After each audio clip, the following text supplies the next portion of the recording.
Vous savez, il se retourne et il donne de l'autre côté, dans son dos. J'ai demandé à mon papa qui était à côté, j'ai dit, mais papa, comment il a fait?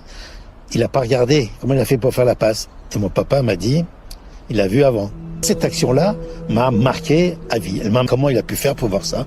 J'ai travaillé pour ça. J'ai travaillé pour comprendre. Mais c'est pas un don. J'ai passé des mois et des mois, même dans la rue, je m'arrêtais dans la rue, je dis, bah, la voiture, elle passe là, celle-là, elle va là, elle va suivre, elle va là, et va là, il va par là, puis j'ouvrais, puis, ah, bah, c'est vrai, non, c'est pas vrai. Donc, j'ai essayé de travailler là-dessus. Ça m'a donné une façon de concevoir et de voir le football très forte parce que ça m'a servi d'anticiper, de voir avant, d'essayer de comprendre les gens, comme ils bougent. Cette passe de Kubala qui reçoit le ballon sans contrôle, il la donne de l'autre côté, bah, ça a changé ma vie. À la place d'être un petit ouvrier des mines sidérurgie de Jeuve, bah, je suis devenu un footballeur un peu différent. Voilà le secret de Michel Platini qui avait une intelligence tactique du jeu exceptionnelle et qui permettait de devancer ses adversaires. En self-défense, c'est exactement la même chose. L'objectif, ce sera d'anticiper le danger.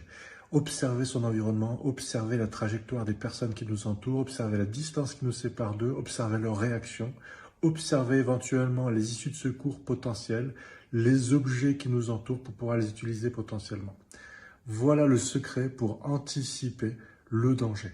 Et donc, l'enjeu, c'est de s'entraîner à ça sous la forme de jeu, comme le faisait Michel Platini. Vous l'avez compris, l'objectif, ce n'est pas de devenir un ballon d'or du football, mais protéger sa vie. Survivre potentiellement face à une agression passe prioritairement par anticiper le danger. Anticiper le danger, c'est le point clé en self-défense.